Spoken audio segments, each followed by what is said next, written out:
MasterChef is back on the front pages this morning with Gregg Wallace apologising after 45 of the 83 claims against him were upheld.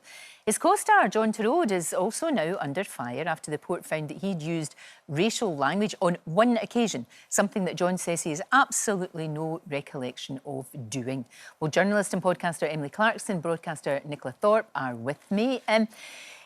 Gregg Wallace has released a statement, hasn't he? Many statements. Many. I mean, he's tried to get ahead of this a lot, and he said very, in my opinion, inappropriate things. Yeah, indeed. He released this statement on Instagram last night. I'll just read out a portion of it. He said, "For 8 months, my family and I have lived under a cloud, trial by media fueled by rumour and clickbait. None of the serious allegations against me were upheld.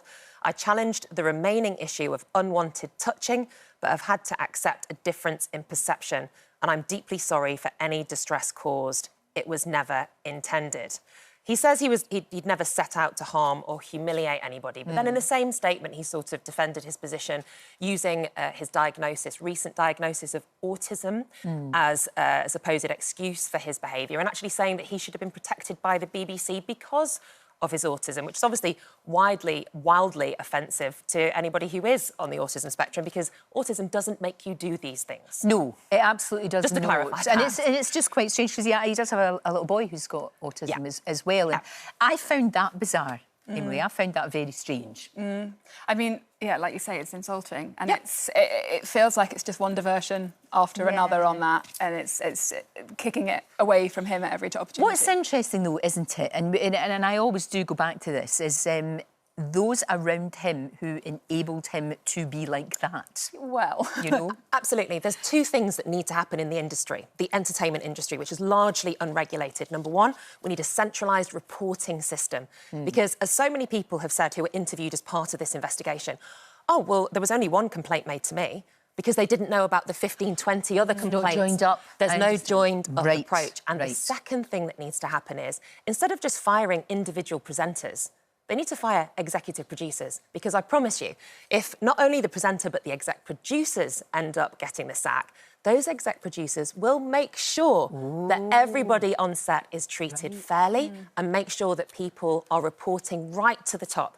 Because I promise you, it's far more expensive to have to get rid of an entire series of MasterChef than it is to have a few check-ins with your staff every couple of months. Exactly, and there's got to be as well a culture, don't you think, Emily, where people feel that they can complain? yeah, I mean, I think we're a little bit naive as well to think that complaints weren't made and that people didn't know. We hear it time and time again when something like this comes to light. Everyone goes, "Oh, well, we knew that." Yeah. Oh, well, everybody knew that. And that's a really frustrating thing, is we just see time and time again, women aren't believed and they are invalidated. We have got this obsession with needing a perfect victim before we believe her, and there's obviously no such thing as that. Nope. And I think we also hear so much about how false allegations ruin lives, and this does my head in, because currently we've got Chris Brown on World Tour, who was convicted in 2009 for assaulting his girlfriend. So we know that not only do false allegations not ruin lives, real allegations barely ruin careers anymore. And Gregg is really sort of leaning on that as well. In part of that statement, he said, "For a working-class man with a direct manner, modern broadcasting has become a dangerous place." Well, I'm afraid that's rubbish. Modern broadcasting has become a place where men like him thrive and continue to be employed. The first complaints were made in 2005. But unfortunately, because a lot of people work as freelancers, as we do, you're not going to be fired for making a complaint about somebody. But you might not be hired. You might not be hired Yes, again. you might and not so be, people live in fear. They think, oh, I don't want to be the tricky one, because, again, at a senior level, it's far easier to get rid of a runner than it is to get rid of the main star of the show. In 2018, Channel 4 found that a man is 230 times more likely to be sexually abused himself than he is to be falsely accused of it. And I think people need that perspective a little bit when we talk about this. You know, we talk as if it's really scary to be a man in a position of power at the moment, when the statistics show it's much scarier to be a young woman in these environments. Yeah. You hear so often, don't you, from commissioners and, again, senior staff at TV production companies, oh, we don't want to take a risk on new talent. We don't want to make that TV show because it's too risky. And yet they're taking risks constantly on men who've got a series of allegations behind them. I have a fantastic idea. Hire new, young, female broadcasters to present your shows who haven't been accused of things like this before. It is really bizarre, and again, it goes down to the fact that they allowed that to happen. The culture has got to change. Do you feel, both of you, that it is changing a bit You know, because years ago this wouldn't even have happened. You wouldn't even have had. He would have just got away with it. Yeah, you wouldn't have known. I mean, you hope on the one stroke, but I do feel that we are also simmering below the surface. There is this sort of rise in the sort of it becoming a debate, and you know, statements like this where he can kind of lean back and say, well, it's really hard to be a man in this world. You know, you've got the president of the US saying similar things. So as long as that division is sort of stoked and the cultural divide is sort of pushed there, I think it actually... I worry. But let's be honest, this is only a story because it's kind of anti-BBC. This is why so many newspapers have jumped on it, because people have been reporting this. People have spoken to journalists years ago. I was made aware of Gregg Wallace a long time ago, and people weren't listening about the complaints that were being made. But it's become this exciting story because it's, you know, anti-BBC, he's very famous, etc. It shouldn't get to that point. It shouldn't become a story because, again, I've also heard from victims and people who were involved as victims in this investigation who have also been re-victimised by journalists calling them incessantly, turning up on their doorstep, trying to get the story. Jeez. Listen, we're going to talk about new research from our show, our sister show, of course, this morning, which has been investigating the rise of unregulated beauty treatments and the risks involved for women who are using these services. Shocking statistics, aren't they, Emily? Really shocking. So, this morning investigation revealed that half of women who have undergone non-surgical cosmetic procedures have required medical assistance afterwards. Wow. The findings aim to raise awareness of the rise of the cosmetic cowboys in the growing aesthetics industry. The other findings that shocked me was that 1 in 4 cosmetic patients haven't always checked to see if their practitioner was qualified, and 1 in 3 women say they'd go to someone who was not medically qualified if it meant the procedure would be cheaper. This is obviously part of a huge rise in the sort of unregulation. So is this kind of like, is I hear tell of like Botox parties? Oh, yeah. You know, the way that we used to have Tupperware parties or whatever, or Pippity. We used to have that. And now, no, it's this. No, this is crazy. It's your face. It's wild. I think, I mean, the language we're using around this is absolutely fascinating to me. Like, if you hear or see it advertised now, we've got baby Botox, we've got Barbie Botox, we've got lip flips, we've got...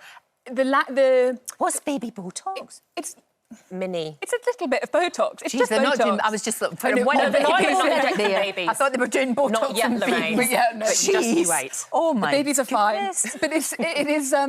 So they say it's like baby Botox, and it makes it sound much less scary. It makes it sound way more accessible. You're like, I could have a little bit of, it's just a bit, it's a little bit. So you go, but it's just Botox. Yeah, it's just less. No, I'm too scared of it all. I'm too scared of it all. I really am. And it says an awful lot that, so many young women are having this done. Yes. So many young women. I think there's been an interesting culture shift. I think permission to be a bad feminist here. The feminist movement has kind of gone so quickly into accepting these procedures and celebrating women who are candid and open about having these procedures. And I don't think that any woman should ever be shamed for what she chooses to do with her body. But can't we just move on another step and go, isn't it wonderful that she hasn't had Botox? Isn't it great that she can lift her eyebrows? Yes, thank you. But we need some say I should. No, absolutely you shouldn't. And I've made a pledge. I'm never going to have anything injected. I can't. I don't want it. I think that is amazing and it's wonderful, but I think within that we need to be really aware that, like, we live in a very misogynistic, cruel society that isn't kind to women when they get older. And we see time and time again opportunities taken away from women as they get older. We see how we speak about older women. We see that are put out to pasture, according to the media. So, of course, young people want to fight this at every turn. But it's the women who are advertising it. So often there's this influencer culture online, and so often women that I look up to, feminist women's rights campaigners, who are like, just come back from my Botox. And I go, oh, that's great for you. And again, I don't want to shame you for having done that. But that has already normalised it for me and is making me think that I should do that. And it's also when it's like beautiful, young 20-somethings, and not just girls, boys get it as well. Of course they do. And you look at them and you think, you're so lovely, you look amazing.